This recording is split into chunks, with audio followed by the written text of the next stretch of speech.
Père éternel, Dieu tout-puissant, Dieu d'Abraham, d'Isaac et d'Israël, nous voulons te rendre grâce, te dire merci. Quel Dieu merveilleux es-tu. Tu as veillé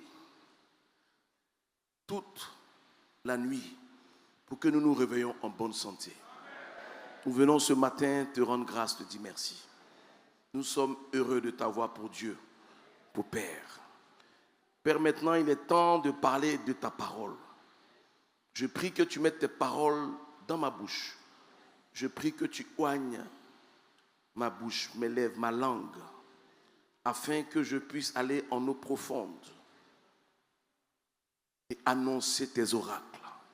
Seigneur, je veux parler de toi ce matin. Je veux annoncer tes promesses à ton peuple. Je veux annoncer ta parole à tes élus. Je prie que tu disposes l'atmosphère afin que je disparaisse, afin que toi tu apparaisses. Que je diminue afin que toi tu croisses. Que je ne sois plus afin que toi tu sois. Que je me taise afin que toi tu parles. Pour qu'à la fin de ce culte, toute la gloire te revienne à toi seul. Père, je prie que tu disposes les cœurs afin que ta parole qui est esprit et vie touche le cœur de quelqu'un.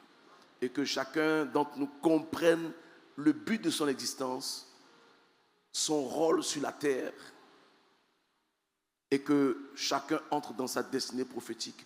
Au nom de Jésus-Christ, Amen, Amen, Amen. Acclame encore plus fortement le Seigneur. Le thème de mon message, c'est un message identitaire. Amen. Le sacerdoce royal ou le royaume de Dieu avant le royaume des cieux. Romains 8, versets 16 à 18 et 2 Timothée 2, versets 11 à 13. L'Esprit lui-même rend témoignage à notre esprit que nous sommes enfants de Dieu.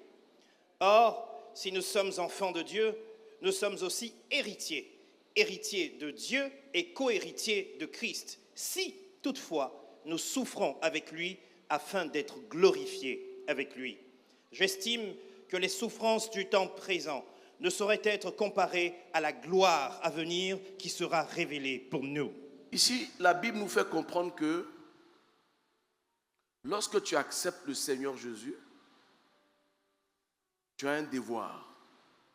Il y a 2000 ans qu'il a été crucifié. Sauf que si tu veux t'accorder avec lui, tu dois faire le processus. Le chemin de croix là, tu dois faire ton chemin de croix. Pour que vous compreniez mieux. Ça veut dire que tu dois souffrir avec lui à la croix, comme il a souffert à la croix. Donc souvent, quand tu te convertis et que tu perds tout, souvent c'est ta croix. Tu es en train de souffrir avec lui. Je simplifie afin que les gens comprennent.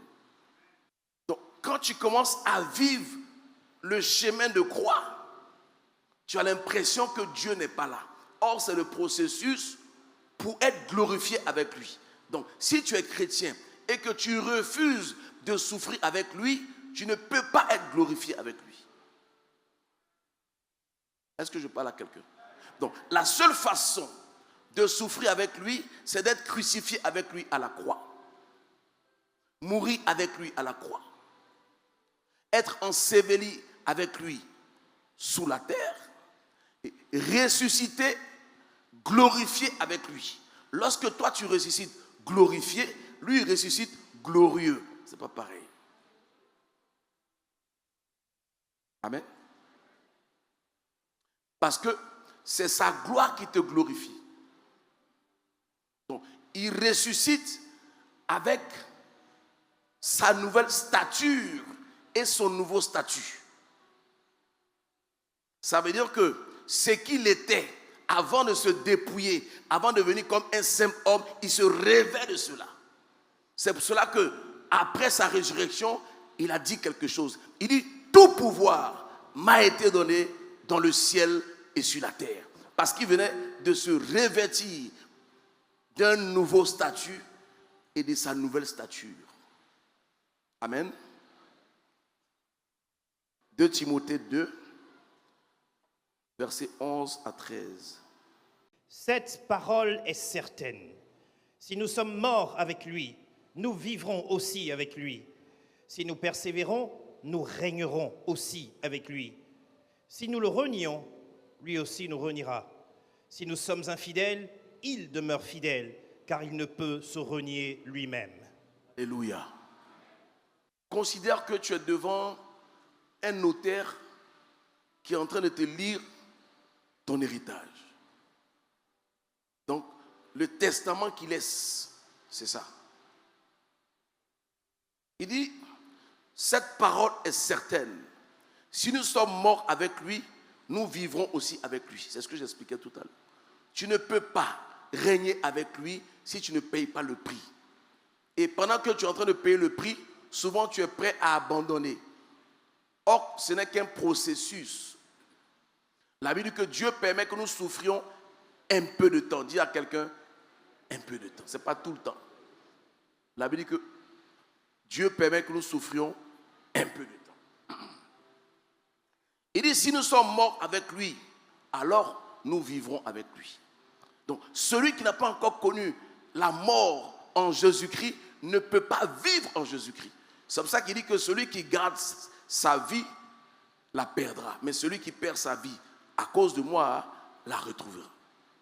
Donc, il est le chemin, la vérité et la vie. Ça veut dire que la mort n'a aucun pouvoir sur la vie.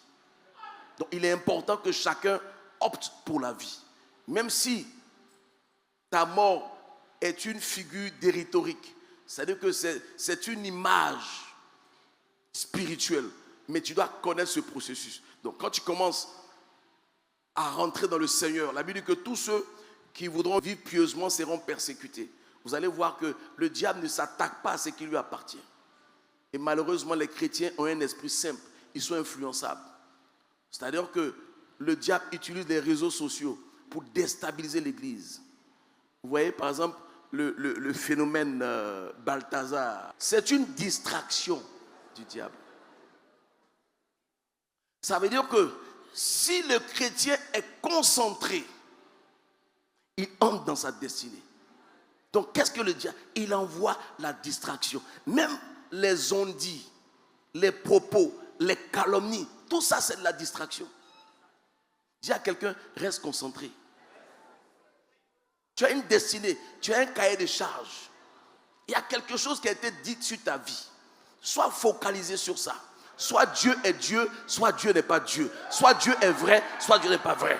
Même si ça tarde, attends-là. Aujourd'hui, on prêche ensemble.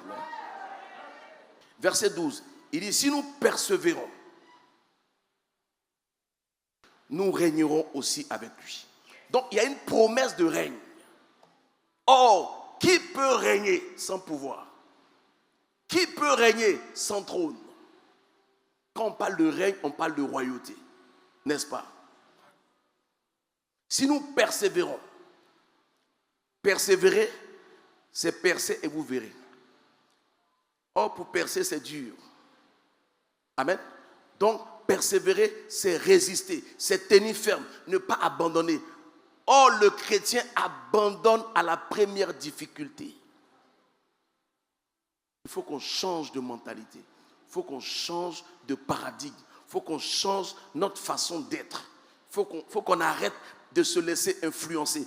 Il faut qu'on arrête d'écouter tout le monde sauf Dieu. Parce que c'est le problème en réalité. Souvent, on a plus confiance aux médecins qu'à la parole de Dieu. Or, souvent, les médecins tâtonnent. Chacun donne son verdict. L'autre dit ça. La même maladie, on dit non, toi tu as ça. Mais on a plus confiance aux médecins même qu'aux pasteurs.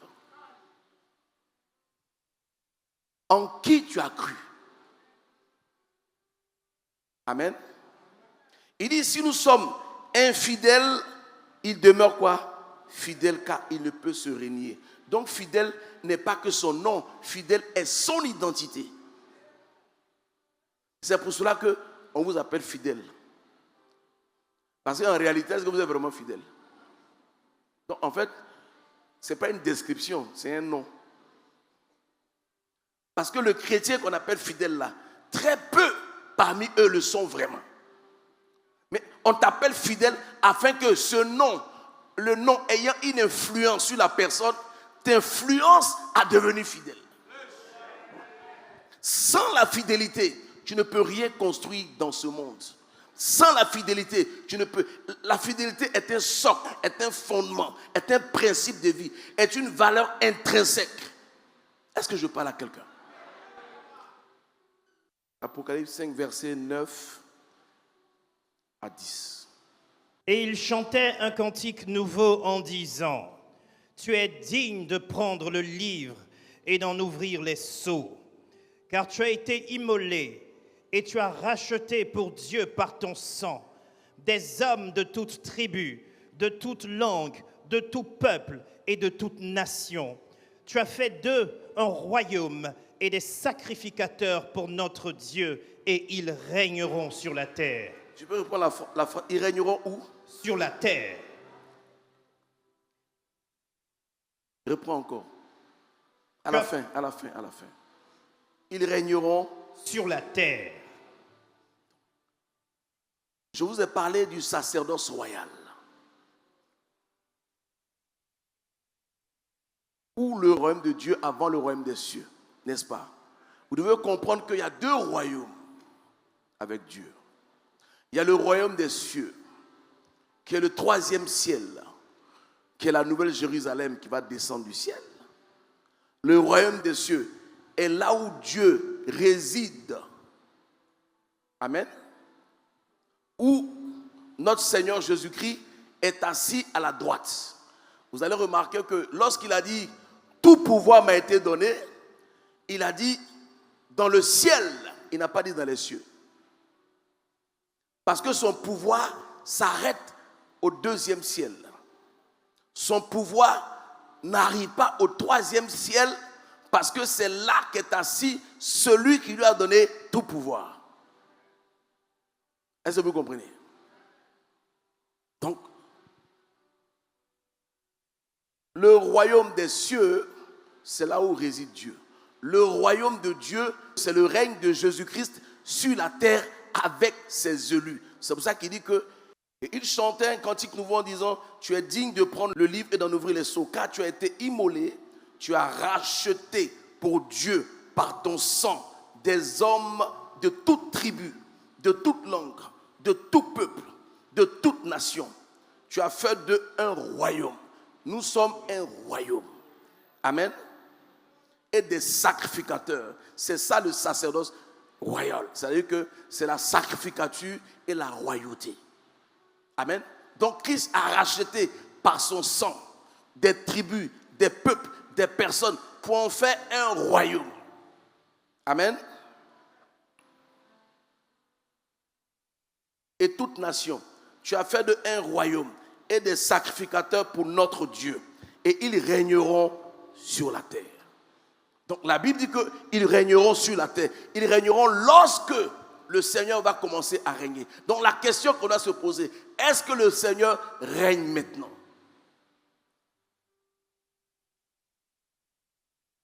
Amen. S'il règne vraiment maintenant, pourquoi ne régnons-nous pas avec lui?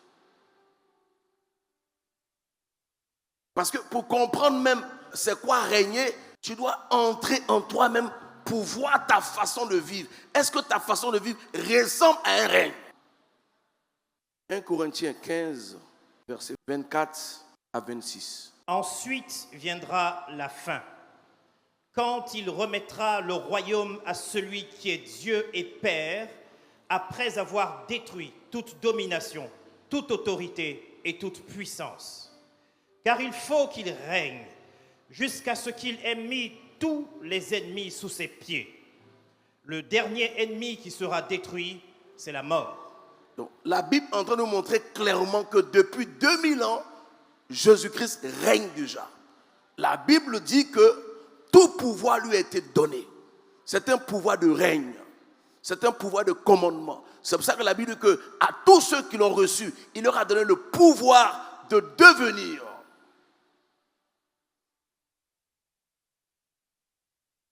Parce que s'il te donne le pouvoir de devenir enfant de Dieu, la Bible dit que si tu es enfant de Dieu, c'est que tu es héritier. Donc si tu as le pouvoir de devenir enfant de Dieu, tu as le pouvoir de devenir un héritier. Amen. Et si tu as le pouvoir de devenir un héritier, tu as le pouvoir de réclamer ton héritage. Sauf que tu dois connaître ton héritage. Tu dois connaître ton identité spirituelle. Tu dois savoir qui tu es, quels sont tes droits, quels sont tes devoirs, quelles sont tes prérogatives, à quoi tu t'attends, qu'est-ce que tu as le droit de demander, qu'est-ce que tu n'as pas le droit de demander, comment tu dois te positionner dans la maison de Dieu. C'est ça qui manque. Donc, ça fait 2000 ans qu'il règne. Or, il est censé régner avec toi et moi. Mais on constate qu'il règne seul, tu ne règnes pas avec lui. Demande à ton voisin, où est ton règne? N'aie pas peur de lui. Dis à ton voisin, où est ton règne? S'il te demande, tu dis, c'est moi qui ai dit de te demander. Il ne va pas se fâcher. Pourquoi tu ne règnes pas? Demande à ton voisin, pourquoi tu ne règnes pas? Mais moi, je vais te répondre. Tu ne règnes pas parce que tu ne sais pas que tu peux régner. Tu ne règnes pas parce que tu ne sais pas que tu as le droit de régner, que tu as le pouvoir de régner. Il dit ne quittez pas. Il dit une puissance. On ne peut pas régner sans puissance. Il dit à tous ceux qui l'ont reçu, elle leur donnera le pouvoir. C'est-à-dire que la lumière te donne le pouvoir de devenir enfant de Dieu, héritier de Dieu. Et la puissance de Dieu te permet de régner dans le monde des ténèbres. Il ne peut pas avoir de lumière sans ténèbres. Tu ne peux pas régner s'il n'y a pas de difficulté. Lorsqu'on parle de l'homme de la vallée de la mort, la vallée de la mort a une ombre parce que tu es la lumière qui traverse la vallée de l'homme de la mort. Donc, tu dois prendre conscience de ton identité. Tu dois t'asseoir, te poser la question, qui je suis? Quel est mon potentiel? Qu'est-ce que Dieu a déposé en moi comme don, comme intelligence, comme potentiel, comme promesse? Qu'est-ce que je suis appelé à faire? Quelle est ma destinée dans ce monde? J'ai un destin ou j'ai une destinée? J'ai échoué ou j'ai réussi? On est en fin d'année, c'est un stade de bilan aussi. Quand tu regardes ta vie là, est-ce que tu règnes vraiment? Pourquoi les personnes qui ne connaissent pas Dieu règnent plus que nous? Pourquoi en tant que chrétien, on ne meurt personne? Personne ne nous craint. La Bible dit que la sagesse du pauvre est méprisée. Ce n'est pas sa sagesse qui est remise en cause, c'est sa position qui est remise en cause. La Bible dit que Christ s'est fait pauvre afin que nous fussions enrichis. Ça aussi, c'est ton héritage. Ça veut dire quoi? Ça veut dire que si tu meurs pauvre, ça veut dire qu'il s'est fait pauvre pour rien. Il s'est fait pauvre et puis quelqu'un pour qui il n'est pas mort prend ta richesse. Dis à quelqu'un, ce n'est pas normal. Est-ce que je suis en train de réveiller la conscience de quelqu'un? Je suis en train de faire comprendre à quelqu'un que tu ne peux pas accepter de subir. Tu es né pour vivre, pas pour survivre. Tu es né pour impacter, pas pour être dominé. Même lorsque Dieu donne le pouvoir à l'homme de dominer, Dieu ne donne pas le pouvoir à l'homme de dominer sur les hommes. Il donne le pouvoir à l'homme de dominer sur les choses. Un homme qui veut dominer sur les hommes est un homme diabolique. C'est le diable qui possède. Dieu ne possède pas. Dieu donne le libre arbitre à l'homme. Ton rôle à toi, ce n'est pas de dominer sur ton frère, ni sur ta soeur, et de réussir ta vie, afin de dominer sur des choses, afin d'amener en existence dans ta vie ce qui n'existe pas. Il te donne le pouvoir de prophétiser, afin que ta parole attire ce qui te ressemble, afin que ta parole appelle. Alors je pensais que je parle de quelqu'un. Tu es né pour prophétiser, tu es né pour parler sur ta vie. Écoutez, si ta façon de vivre ne te plaît pas, change de façon de vivre. Si ta façon de prier ne te plaît pas, change ta façon de prier. Si ta façon de prophétiser n'a pas d'effet, change ta façon de prophétiser. Si ta façon d'adorer Dieu ne te plaît pas, change de façon d'adorer Dieu. Parce que Dieu n'attend seulement que tu donnes le code afin qu'il agisse.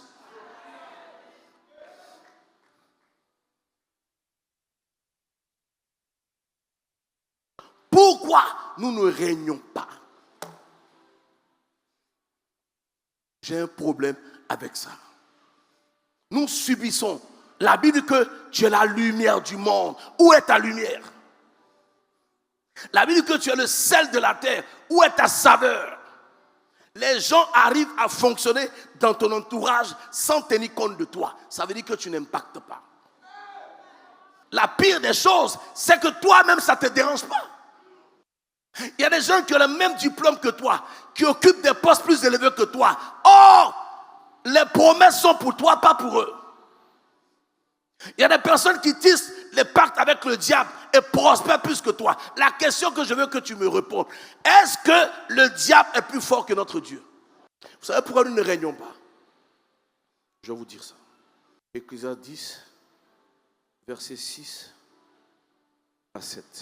La folie occupe des postes très élevés et des riches sont assis dans l'abaissement. J'ai vu des esclaves sur des chevaux et des princes marchant sur terre comme des esclaves. Voilà pourquoi tu ne règnes pas. Tu ne règnes pas parce que la Bible dit que la folie occupe des postes élevés. Dans la Bible, il y a les enfants de Dieu et il y a des personnes qu'on appelle les hommes animaux. L'homme animal, c'est l'homme qui est fait de corps et d'une âme. Parce qu'un animal aussi a un corps et une âme. Ce qui te distingue des animaux, c'est que toi, tu es corps, âme et esprit. Donc, celui qui est corps, âme, sans esprit, n'est pas différent d'un animal parce qu'ils ont le même destin. La Bible dit qu'il y a une folie dans le monde où les esclaves, c'est qui les esclaves dont la Bible parle? Ce sont les esclaves du péché.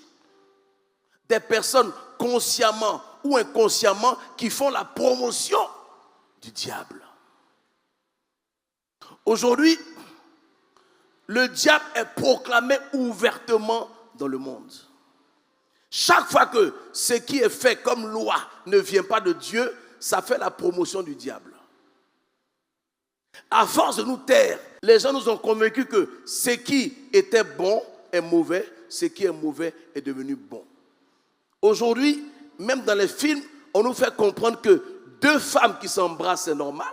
2 hommes qui s'embrassent, c'est normal. Et comme on a laissé faire, c'est en train de rentrer dans les mœurs. Pourquoi? Parce que l'Église a démissionné.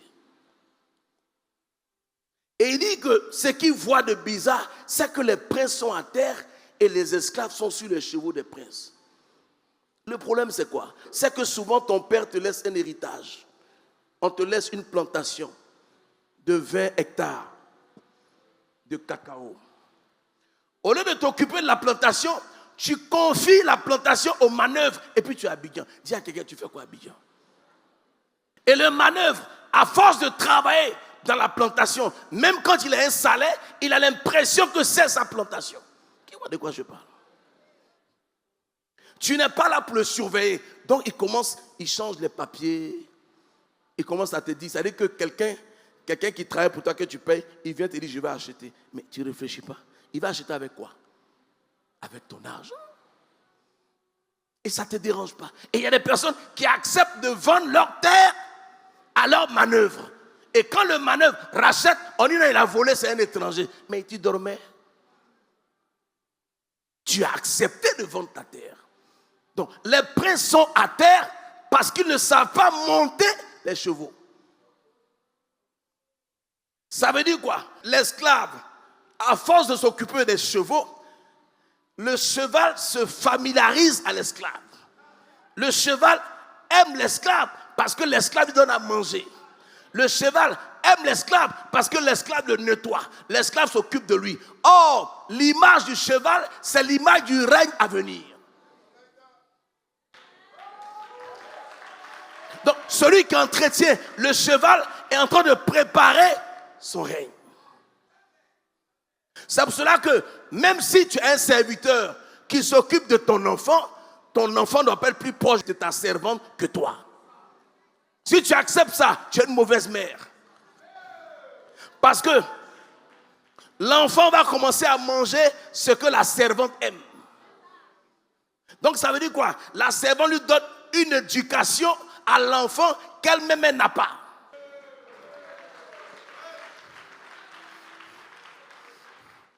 Tu ne règnes pas parce que tu ne sais pas. Tu n'as pas pris conscience que tu as le droit de régner. Tu as le pouvoir de régner. Tu as les armes pour régner. Tu as les aptitudes. Tu as la compétence. Tu as le potentiel. Tu as l'expertise. Mais tu es assis dessus parce que tu attends. Tu penses que Dieu va venir placer un trône et puis toi, tu vas t'asseoir dessus. Ça ne marche pas comme ça. Est-ce que je parle à quelqu'un? Le cheval est l'image du règne à venir. Et vous ne pouvez pas devenir roi sans avoir été prince. Donc, pendant que vous êtes prince, c'est votre étape de préparation. C'est votre étape de transition. C'est là où on t'apprend, quand tu seras roi, voici comment tu vas te comporter. Voici ce que tu dois faire. Comme tu es prince, tu dois faire l'armée. Parce qu'il faut que tu aies une autorité sur l'armée. Puisque tu seras roi, voici les études que tu dois faire. On t'oriente. Donc, la principauté est une étape de transition pour accéder au règne. Or, l'esclave qui n'a aucun droit se familiarise au cheval. À cause du fait que toi qui es le propriétaire du cheval qui est censé être ton règne, tu négliges ton cheval, le cheval s'attache à l'esclave. Qui est l'esclave? Ce sont les oligarques. C'est quoi une oligarchie? Une oligarchie est un petit groupe de personnes qui veulent diriger le monde. Quand vous prenez le mouvement LGBT, c'est une oligarchie. C'est un petit groupe qui veut imposer sa loi à un grand nombre. Pourquoi? Parce qu'ils ont les moyens de leur politique. Et pourquoi? Parce que le grand nombre laisse faire. La nature ayant horreur du vide, si vous ne faites rien, quelqu'un va prendre votre place. Je suis en train de dire à quelqu'un que pendant que tu es assis là, quelqu'un est assis sur ton trône. Pendant que tu es assis là, quelqu'un a pris ton nom. La personne s'est fait passer pour toi pour prendre ton héritage. Pendant que tu tires le diable par la queue, il y a quelqu'un qui jouit de ton héritage. Parce que tu ne sais pas que tu as un héritage. Tu ne sais pas que tu es venu sur la terre pour marquer ton temps, ton siècle, ta génération. Tu es né pour impacter. Tu ne dois pas passer inaperçu. Tu as un devoir à accomplir sur la terre avant de partir. Mais regarde ta vie. Quelqu'un occupe ton poste. Quelqu'un a pris ton mari. Quelqu'un a pris ta femme. Écoute, souvent il y a des gens qui se marient et puis ça ne marche pas. Pourquoi? Parce que des personnes ne sont pas compatibles. Si deux personnes ne sont pas compatibles, c'est qu'elles sont trompées de conjoint. Donc, pendant que tu perds ton temps avec quelqu'un, peut-être que la personne qui t'est destinée est en train de te chercher quelque part. Si la personne que tu dois rencontrer, par exemple, est au Canada, toi tu es ici, comment vous allez vous rencontrer? Donc tu dois avoir la révélation de te retrouver au Canada pour aller la prendre. Et c'est ce qui manque à l'église. Quelle est la révélation que Dieu t'a donnée de ta destinée? Quel est ton programme? Quand tu dois régner là, comment tu veux régner? Aujourd'hui, les esclaves dominent sur nous. Pourquoi? Parce que les esclaves, sachant qu'ils n'ont pas les mêmes opportunités que nous, ils n'ont pas le même héritage que nous, ils ont misé sur quoi? Sur l'instruction, sur la connaissance, sur la formation, sur la politique. Est-ce que je parle à quelqu'un? Caïn a été maudit par la terre. Dieu a dit que la terre maudisse Caïn, n'est-ce pas? Et Dieu a dit que Caïn ne mourra pas. Si quelqu'un tue Caïn, Caïn sera vengé 7 fois. Donc, Caïn est parti sans la faveur de Dieu. Mais la Bible dit que Caïn est la première personne qui a bâti une ville. La question que je me pose, pourquoi quelqu'un que Dieu rejette arrive à bâtir une ville sans l'approbation de Dieu? Donc, ça veut dire qu'il y a des personnes que Dieu n'a pas approuvé, qui occupent ta place, qui occupent ton poste, qui occupent ta position, qui ont usurpé, volé, arraché ce qui te revient de droit. Mais tu ne réagis pas parce que tu ne sais pas qu'on t'a volé. Tu ne réagis pas parce que tu ne sais pas qu'on t'a arraché. Tu ne réagis pas parce que tu n'es pas conscient qu'on a usurpé ta position. Est-ce que tu es à l'aise? Demande à ton voisin, est-ce que tu es à l'aise? Il y a des filles, tu les vois, elles sont vilaines. Et puis elle est couchée dans son 4x4. Tu te dis, mais comment elle a fait?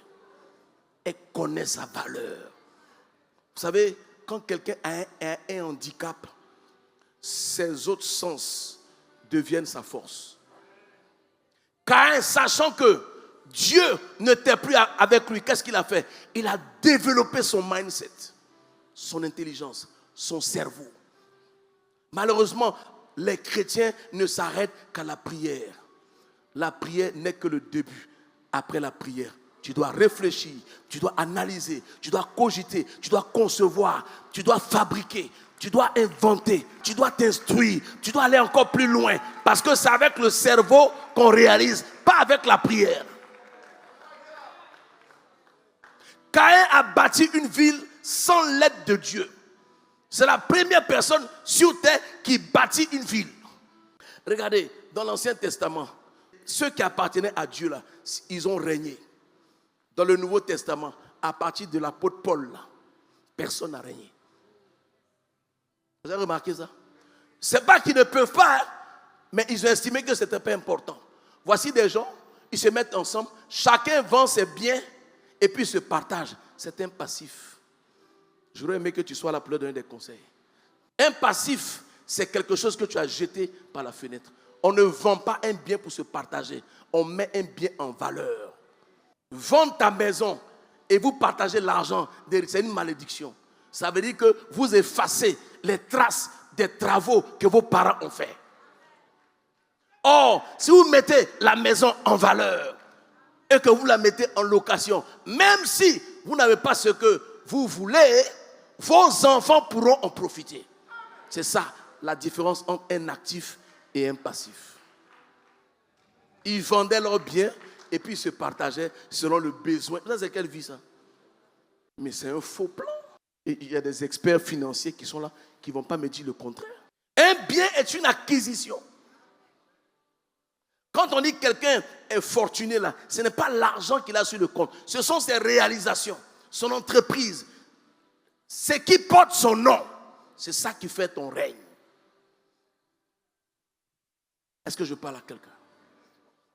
Ce qu'on peut compter peut disparaître. Ce qu'on a bâti ne disparaît pas.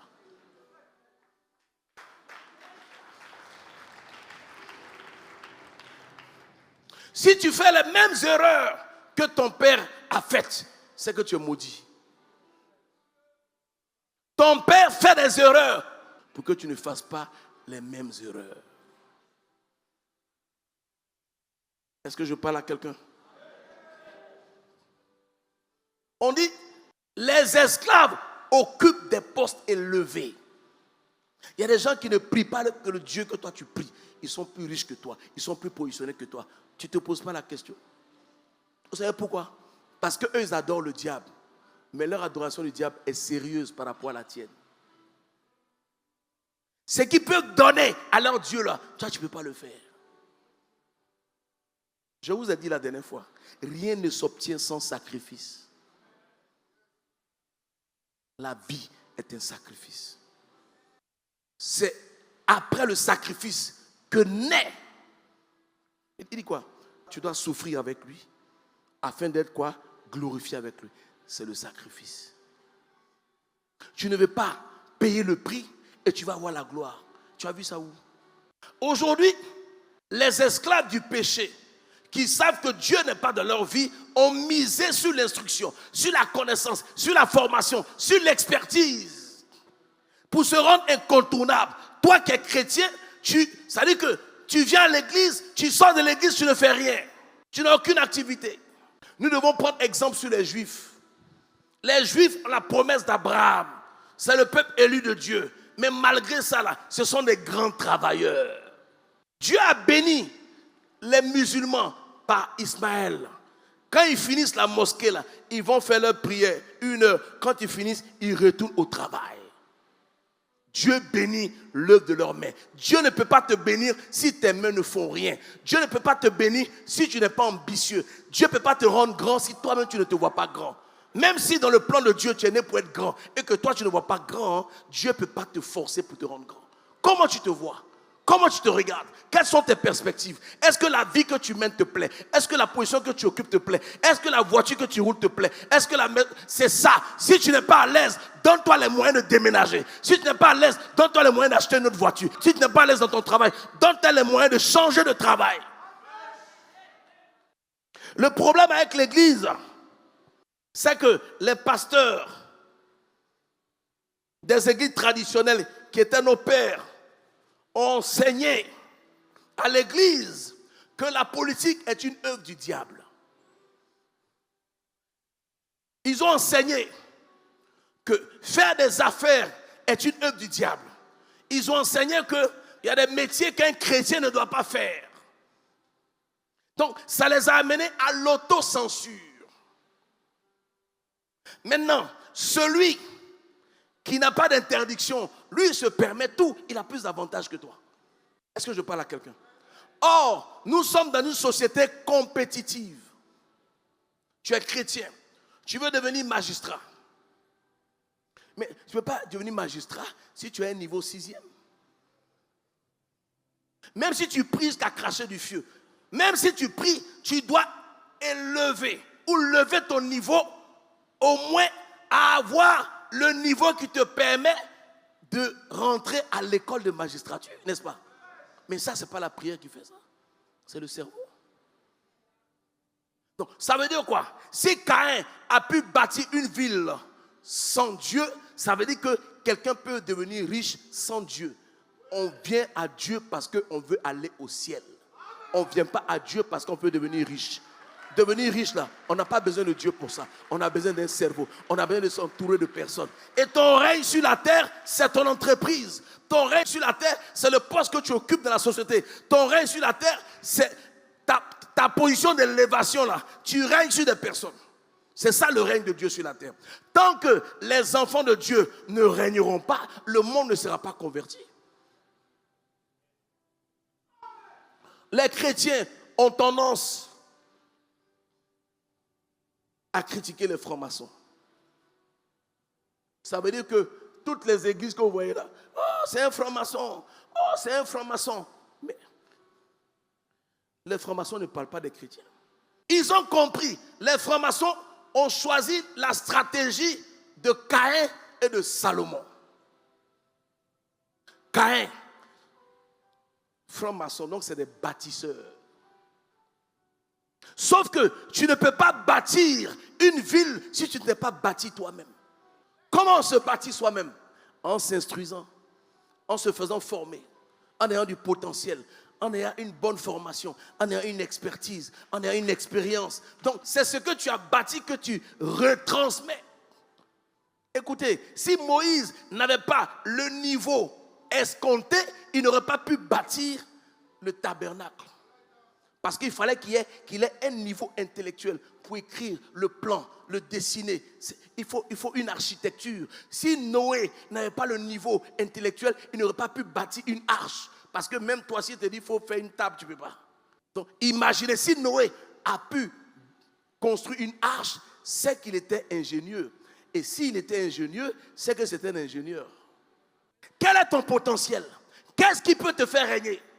Qu'est-ce que tu as que les autres n'ont pas pour qu'on vienne te chercher? On dit, ah, tel domaine-là, c'est de telle personne qu'on a besoin. Tu dois avoir quelque chose qui te rend incontournable. Quel est ton potentiel? Dans ton travail-là, quand on doit renvoyer, pourquoi tu veux qu'on te garde? On ne te gardera pas parce que tu es beau. On te gardera parce qu'on a besoin de toi. On te gardera parce que tu es intelligent. On te gardera parce que tu es incontournable. On te gardera parce que tu as le potentiel. On te gardera parce que tu fais ton travail. Tu connais ton travail. Quelqu'un m'a appris que ton meilleur avocat, c'est ton travail. Même si tes patrons ne t'aiment pas et qu'avec toi, ils gagnent de l'argent, ils vont fonctionner avec toi. Quand on te paie à la fin du mois, tu n'es pas obligé de dire merci. Parce que ce n'est pas un service qu'on te rend. C'est ton dû, c'est ton droit. Comment veux-tu régner? L'Église ne sait que détruire. Whiteman Ning disait que l'Église est la seule armée qui achève ses blessés. L'Église se réjouit du malheur de son frère. Vous avez des sorcières sur Internet qui se font passer pour des prophétesses. Tout ce qui sort de leur bouche est haineux. Mais Christ, c'est l'amour. Christ, c'est la paix. Christ, il dit on les reconnaîtra à leurs fruits. La Bible dit que c'est de l'abondance du cœur que la bouche parle. Ça veut dire quoi? Ça veut dire que si le cœur est noir, tout ce qui va sortir sera noir. Si le cœur est pur, tout ce qui va sortir sera pur. Moi, je me tiens à la chair et puis je dis toujours, si je fais semblant de servir Dieu, si je suis un escroc, si je suis un voleur, si je suis un menteur, si je suis là pour profiter des gens, que Dieu me tue. Et que ma mort suscite la crainte de Dieu dans le cœur de jeunes qui veulent servir Dieu. Mais si je n'ai pas fait ce qu'on a dit, que Dieu s'occupe des personnes qui veulent détruire son œuvre. Combien de pasteurs peuvent dire ça à la chair? Vous savez, on n'a pas payé le même prix pour être converti. C'est pour cela qu'on n'a pas la même valeur devant Dieu. Il y a des gens qui ont été convertis facilement. Il y a des gens qui ont été convertis, c'est-à-dire qu'au travers de leur sang, ils ont sacrifié, ils ont lâché, ils ont abandonné des choses pour suivre le Seigneur. Ils ont fait un choix. Aujourd'hui, souvent, on se moque d'eux dans le monde. Il y a des gens qui étaient leurs petits, qui les ont dépassés, mais qui ont accepté à cause de l'amour du Christ. C'est le sacrifice. Si tu veux qu'on te respecte, tu dois régner. Ce n'est pas normal que les gens comme Kodia soient rares. Il faut qu'il y ait des millions de Kodia. Il faut des gens plus grands que moi. C'est ça. Est-ce que je parle à quelqu'un? Dis à quelqu'un, je dois régner. Les évangéliques ont fait une mauvaise interprétation du sacerdoce royal. Le sacerdoce royal, ça veut dire que nous sommes sacrificateurs et rois. Les chrétiens évangéliques ont choisi la sacrificature. Ils ont choisi l'onction. Ils ont choisi le charisme et ils ont abandonné la royauté. Or, on a les deux mandats. On peut être sacrificateur et roi. Ils sont sacrificateurs et pauvres. Or, un roi pauvre n'est pas respecté. Voici le problème. Il y a des églises, dans le monde des églises chrétiennes, que les chrétiens évangéliques critiquent, les traitent de sectes, mais qui sont plus puissantes, qui ont plus de monde, qui font moins de bruit, qui sont plus riches que nous. Dis à quelqu'un, sois humble.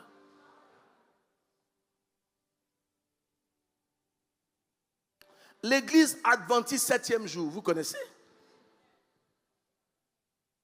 Il y a des personnes qui se permettent de les traiter de sectes. L'église adventiste est l'une des églises les plus structurées des États-Unis. Ils ont des universités, ils ont des hôpitaux, ils sont puissants financièrement, ils sont respectés. Les saints des derniers jours qu'on appelle les Mormons, vous ne les voyez pas faire du bruit, ils ont plus de monde que nous. Parce que eux, leurs fidèles là, ils s'occupent d'eux. Parce qu'ils ont les moyens de leur politique. Ils ont même des gisements de pétrole aux États-Unis. Tu les vois des Amish là, tu les vois en bizarre. Mais ils vivent le royaume de Dieu. Ils vivent le règne de Dieu entre eux. Qui peut penser que le pasteur le plus riche du monde n'est ni évangélique, ni américain? Le pasteur le plus puissant, le plus riche au monde, vous savez c'est qui? C'est le pasteur de l'église universelle. Acclame. Il n'y a rien en jalousie, acclame. Ce n'est pas un Américain, ce n'est pas un évangélique. J'ai été au Brésil. Au Brésil, là, le dimanche, là, tu sens que Dieu est au Brésil. Toutes les maisons, tu entends les gens adorer Dieu. Le Brésil n'a rien à envier aux États-Unis. C'est des adorateurs.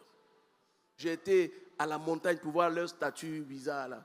Mais quand tu arrives là-bas, tu sens qu'il y a une onction. Arrêtez de penser que votre religion est mieux que celle des autres. Arrêtez de penser que vous êtes mieux que les autres. Arrêtez ça. Parce que ces églises-là règnent.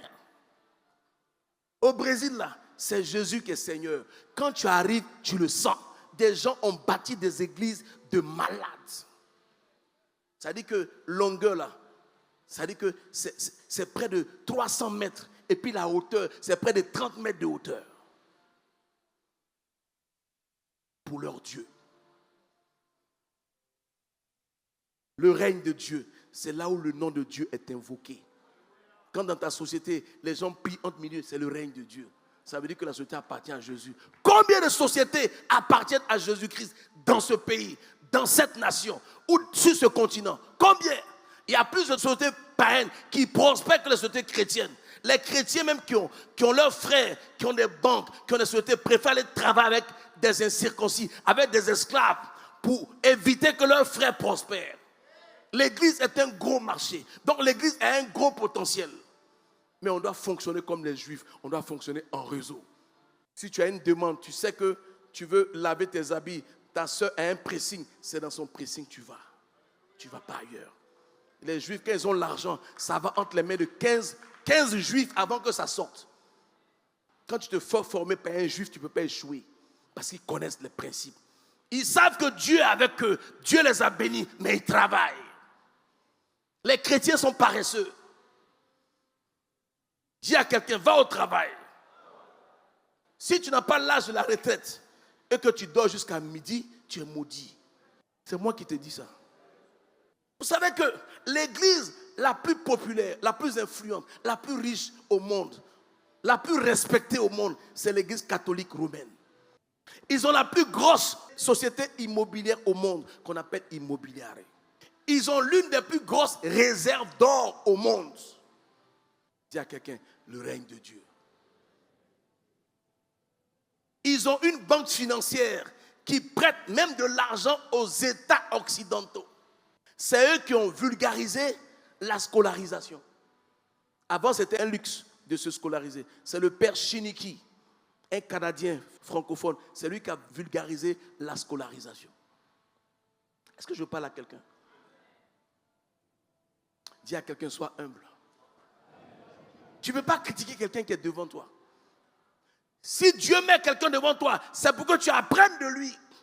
Toi, tu as choisi l'onction, tu as choisi le charisme. Tu as quoi? Toi, tu dis non pas l'onction, mais ils ont tout.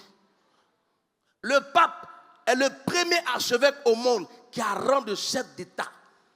Ça veut dire qu'il est un État dans un État. Ça veut dire que Rome existait avant l'Italie. Est-ce que je parle à quelqu'un? C'est ça le règne de Dieu sur la terre.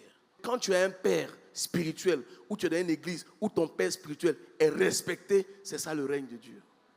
Mais quand un homme de Dieu est méprisé, il va régner sur qui? Vous devez retourner à l'école.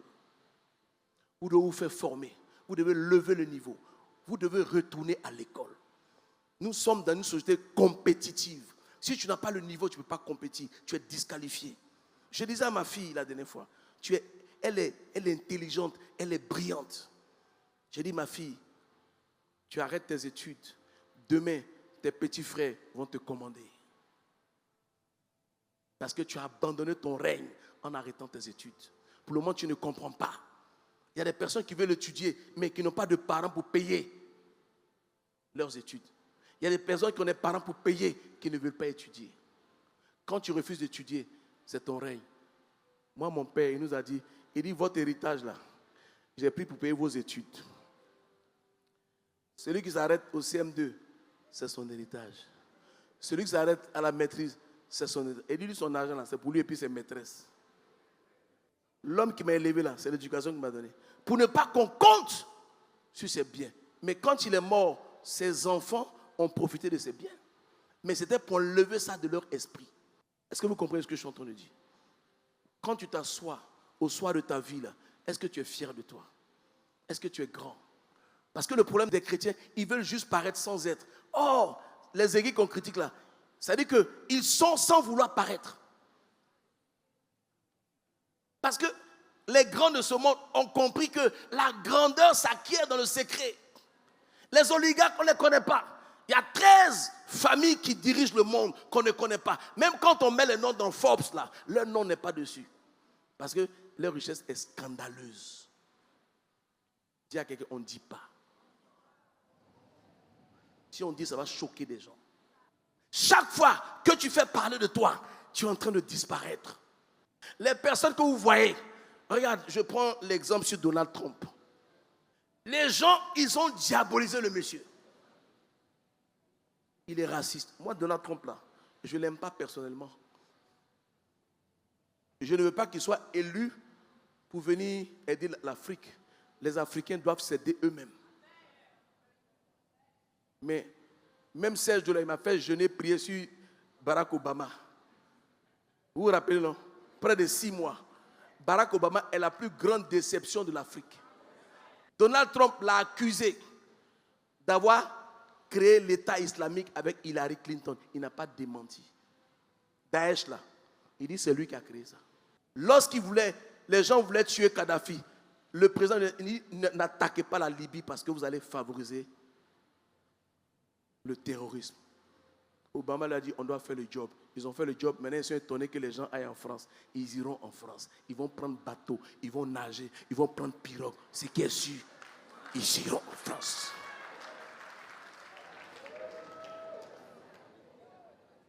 C'est leur règne. Chacun cherche son trône. Le trône de nous là c'est pirogue. D'autres c'est natation. Ce qui est sûr, cherche ton trône. Tout ce que je te souhaite, il ne faut pas mourir en chemin. Parce que si tu meurs en gagné, dis à quelqu'un, je dois vivre. Donc, les enfants de Dieu doivent se lever. Quand tu vois un poste qui est au vide là, toi cherche à occuper ce poste. Mais tu dois te faire former, tu dois t'instruire, tu dois avoir un mentor. Un mentor qui va te communiquer son savoir, qui va te communiquer son esprit, son état d'esprit, sa mentalité, qui va faire de toi un conquérant, un champion, un gagneur. Tu dois avoir quelqu'un à qui tu veux ressembler. Si tu ne veux ressembler à personne, tu es déjà perdu. Parce que qui es-tu toi? Dieu, même s'il veut te bénir, il passera par un homme pour te bénir. Dieu veut te lever, il passera par un homme pour te lever. Dieu veut te donner du travail, il passera par un homme. Mais si toi tu ne respectes pas les hommes, qui va te bénir? Qui va te lever? Il ne faut pas mépriser ce qui est plus grand que toi. Est-ce que je parle à quelqu'un? Voilà. Donc l'église évangélique a échoué parce qu'elle a mis tout son dévolu sur l'onction, le charisme. Ça sert à quoi d'être charismatique et pauvre? On prie, tu tombes, tu te lèves, mais tu ne changes pas. Ça sert à quoi? Au moins quand tu te réveilles, réveille-toi avec une nouvelle mentalité. Quand tu te lèves, tu dis, bon, je vais conquérir le monde, je vais faire des affaires, je vais prospérer. Je pensais que je parlais de quelqu'un. Je suis né pour être la tête. Je suis né pour réussir. Je suis né pour prospérer. Je suis né pour faire des affaires. Je suis né pour devenir grand. Et je deviendrai grand. Je suis né pour être grand. En fait, tu ne deviens que ce que tu es. Tu tournes en rond parce que tu as un problème identitaire. Tu ne sais même pas qui tu es. Donc tu ne peux pas savoir où tu vas. Demande à ton voisin, qui es-tu? Ta façon de t'habiller détermine ce que tu vas devenir.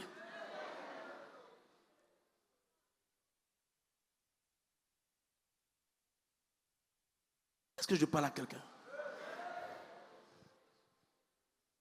La façon dont tu te présentes aux gens, c'est comme ça qu'on te prend. Si Dieu t'a donné une grande destinée et que tu refuses d'être grand, ce n'est pas la faute de Dieu. S'il te donne un pouvoir et que tu ne veux pas l'exercer, c'est toi, ce n'est pas Dieu. Il dit tout est accompli. Ça veut dire quoi? Tout est accompli, c'est en français. Tout est accompli pour toi. Tu es capable de devenir ce que tu veux devenir. Tu es capable d'aller où tu veux aller. Tu es capable de tout parce que la Bible dit que celui qui a Christ a tout. Celui qui n'a pas Christ n'a rien. Toi, tu as tout et puis tu n'as rien. Il faut savoir ce que tu as.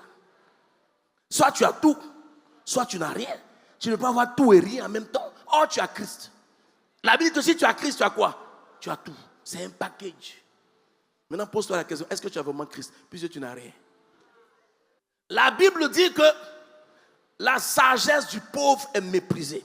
Ça veut dire que si tu es intelligent, sans niveau, ça ne compte pas. Les gens vont voler tes idées. Et puis ils vont aller mettre leur nom à la place de ton nom. On dit non, c'est lui qui a inventé. Parce que toi-même là, tu es zéro, tu n'as pas de nom, tu es anonyme. Donc tu es obligé d'approcher la personne, lui te donne un petit billet, et puis il prend ton idée, et puis maintenant lui il règne. Tu es dans une société, quelle est ton ambition de la société? Tu es dans la société pourquoi? Ton âge avance, ta retraite avance. Quelles sont les dispositions que tu prends pour ne pas que après ta retraite tu sois aigri? Ton nom, il se pérennise. Tes enfants vont porter ton nom. Vous savez, tu peux avoir une chemise blanche, elle peut être très belle. Dès qu'il y a une petite tache, toute la chemise n'est pas sale, mais la chemise n'est plus présentable. C'est ça. Dis à quelqu'un, tu es né pour régner. David était un enfant de pauvre, sans instruction. Mais lorsqu'il est devenu roi, il est retourné à l'école de la connaissance pour apprendre. De sorte qu'à la fin de sa formation, il a dit, je suis plus instruit que mes maîtres. Sans instruction, il n'y a pas de pouvoir. Dans ce monde-là, on ne respecte pas les gens riches, on respecte les sachants. On cite les philosophes. Ce n'est pas parce qu'ils sont riches, c'est parce qu'ils sont intelligents.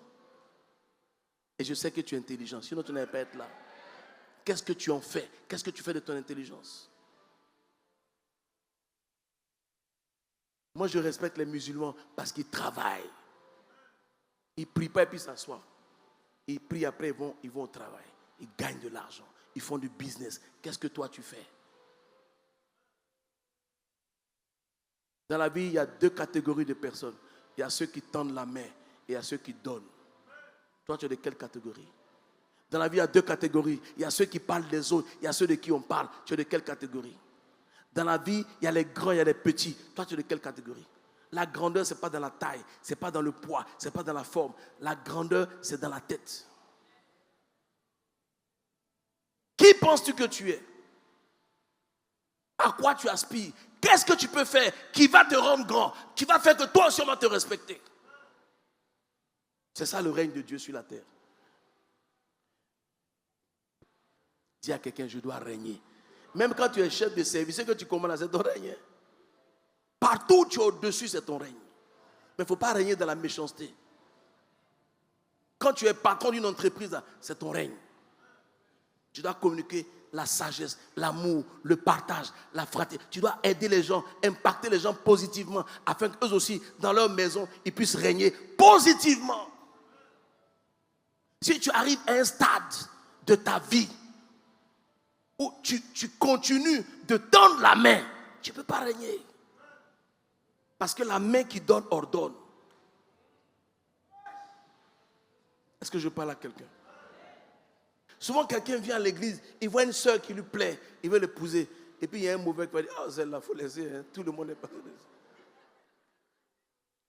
Tu as éteint ton règne. La Bible dit que la réputation vaut mieux que l'or. 1 Pierre 2, versets 9 à 12. Vous, au contraire, vous êtes une race élue, un sacerdoce royal, une nation sainte, un peuple acquis, afin que vous annonciez les vertus de celui qui vous a appelé des ténèbres à son admirable lumière. Vous qui autrefois n'étiez pas un peuple et qui maintenant êtes le peuple de Dieu, vous qui n'aviez pas obtenu miséricorde et qui maintenant avez obtenu miséricorde. Bien-aimés, je vous exhorte, comme étrangers et voyageurs sur la terre, à vous abstenir des convoitises charnelles qui font la guerre à l'âme. Ayez, au milieu des païens, une bonne conduite, afin que, là même où ils vous calomnient comme si vous étiez des malfaiteurs, ils remarquent vos bonnes œuvres et glorifient Dieu au jour où il les visitera. Tu peux acclamer cette parole. Donc, le sacerdoce royal, c'est quoi? Ça veut dire que tu es sacrificateur et roi.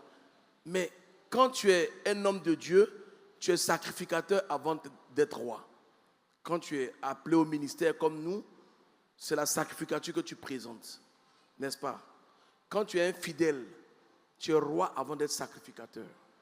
Donc, c'est ta royauté qui peut t'amener à convertir les autres. Marc 16, verset 18 dit quoi? Il dit, voici les miracles accompagneront ceux qui auront cru. Ces miracles n'accompagnent pas que les pasteurs. Ces miracles accompagnent tous ceux qui ont cru. Il dit, en mon nom, ils chasseront les démons. Ils parleront de nouvelles langues. Ils imposeront les mains aux malades. Même s'ils boivent un breuvage mortel. Pourquoi? C'est une promesse pour tous les croyants. Parce que nous avons le sacerdoce royal. C'est le sacerdoce que tu as en toi qui peut faire que tu peux chasser un démon même si tu n'es pas pasteur. Tu peux imposer les mains à ton enfant, il va guérir. Ça, c'est le sacerdoce. Maintenant, il dit ici que ta façon, ta vie chrétienne, l'image que tu donnes dehors, c'est ce qui va amener les gens à accepter ton Dieu. Ça veut dire que si tu es chrétien et que tu ne te fais pas respecter, si tu es chrétien et que tu es dans n'importe quoi, tu es dans la saleté, tu es dans le désordre, quand on salit ton nom, c'est le nom de Christ qu'on salit. Mais si ton nom est propre, tu donnes envie aux gens de vouloir te ressembler. Personne ne veut accepter le Dieu de Lazare le pauvre. Oh, Lazare le pauvre est sauvé, sauf que il avait une devise. Ce qu'il recherchait de plus dans sa vie là, c'était de manger les miettes qui tombaient à la table du riche. Ça aussi, c'est une façon de vivre. Mais si tu es chrétien et que tu es ambitieux, que tu vois grand, que tu as la rage de vivre et que tu sais que la vie est un combat, la vie n'est pas un cadeau, tu vas prendre ta vie en main. Vous voyez, Saül est devenu roi. Il a échoué. Pourquoi? Parce qu'il est devenu roi sans avoir été prince. Mais David, étant le choix de Dieu, étant prédestiné, Dieu permet qu'il soit prince avant d'être roi. Parce que son ami, Jonathan, lui a transféré le manteau de la principauté. Lorsque David devait aller au combat, et qu'il a dit d'aller dire au roi que lui va combattre Goliath. Lorsqu'il a été voir le roi Saül, Saül lui a donné sa tunique, son manteau et son épée qui représentent le pouvoir. Il a transmis la royauté sans le savoir. Donc ça veut dire que pendant les moments de galère de David, il était en train d'être préparé pour la royauté. Dieu était en train de l'aiguiser, Dieu était en train de le tailler. C'est ce que tu refuses. Quand tu es un diamant brut, on doit te tailler. Quand tu as de l'or brut, tu dois passer par le feu pour briller. Est-ce que je parle à quelqu'un? Tu dois connaître cette traversée-là. C'est pour ça qu'il dit que si tu veux régner avec lui, tu dois souffrir avec lui, tu dois mourir avec lui, être enseveli, ressuscité, glorifié, et tu règnes avec lui parce que tu fais un seul corps avec lui. Tu as son esprit. Il dit, si je vis, ce n'est plus moi qui vis, c'est Christ qui vit en moi. Donc, si tu règnes avec Christ, ce n'est plus toi qu'on doit voir. Dans tes attitudes, on doit savoir que tu es en Christ. Est-ce que je parle de quelqu'un? Qui pense qu'il est né pour régner? Souvent, tu sors d'une famille très difficile. Tu n'es pas à l'aise. On pense que tu es complexé. Tu n'es pas complexé. C'est la royauté en toi qui te dit que ce n'est pas ma place ici. Et tu as le droit. Celui qui veut te maintenir là, c'est ton ennemi. Si tu es dans un environnement qui ne te plaît pas, c'est parce que Dieu a déposé la royauté en toi. Écoutez, lorsque David a quitté le palais de Saül pour aller s'occuper des moutons, il n'était plus à l'aise parce qu'il avait pris goût au palais. Il était triste, mais il a obéi à son père. Lorsqu'il allait au front et qu'on lui a dit que le roi dit que celui qui va tuer Goliath va épouser sa fille, ce n'est pas à cause de la fille, c'est à cause du palais. Si tu aimes les bonnes choses, ce n'est pas un péché. La seule chose, donne-toi les moyens d'avoir ces bonnes choses, sans voler, sans... Voilà. C'est ça qui est le péché. Comment tu fais pour avoir là? C'est ça. Tu as le droit d'aspirer au meilleur. C'est de toi que je parle. Tu as le droit à l'excellence. Tu as le droit à ce qui est bon. Tu as le droit à ce qui est parfait. Et ça, les anglophones l'ont compris. Quand tu regardes ta vie là, est-ce que tu es fier? Est-ce que tu es satisfait? Est-ce que tu penses que tu t'as accompli? Est-ce que tu penses que toi, tu es un modèle? Tu es un modèle pour qui? Quand tu es dans une église que tu es incapable d'inviter une personne, ça veut dire que tu n'es pas un modèle. Si personne n'accepte ton invitation, remets-toi en cause, pose-toi des questions. Pourquoi on n'accepte pas mon invitation? Comment je me comporte dans mon quartier, dans ma maison, pourquoi on n'accepte pas mon invitation? Est-ce que je ressemble à un chrétien? Est-ce que je vis comme un chrétien? Est-ce que mon attitude dehors est l'attitude d'un chrétien? Est-ce que j'honore mon Dieu? Est-ce que je fais honneur à mon Dieu? C'est la question que tu dois te poser. Arrête d'accuser les autres et remets-toi en cause pour ce qui te concerne. Parce que chacun vit sa vie. Personne ne vivra ta vie à ta place. Donc ne rends pas responsable les autres pour ta propre vie. Prends ta vie en main, gère ta vie. Pense à ce que Dieu, la vision que Dieu t'a donnée. Vous savez, il y a une différence entre la vue et la vision. La vision, pour la voir, tu es obligé de fermer les yeux. La vue, tu es obligé d'ouvrir les yeux. Quelle est ta vision? Quand tu fermes les yeux, qu'est-ce que tu vois? À quoi tu aspires? Quand tu dors tous les soirs, quand tu te regardes dans le miroir, qui tu vois? Qui veux-tu devenir? C'est ça, ton règne. Celui qui m'écoute réussit. Sur ce, que Dieu vous bénisse.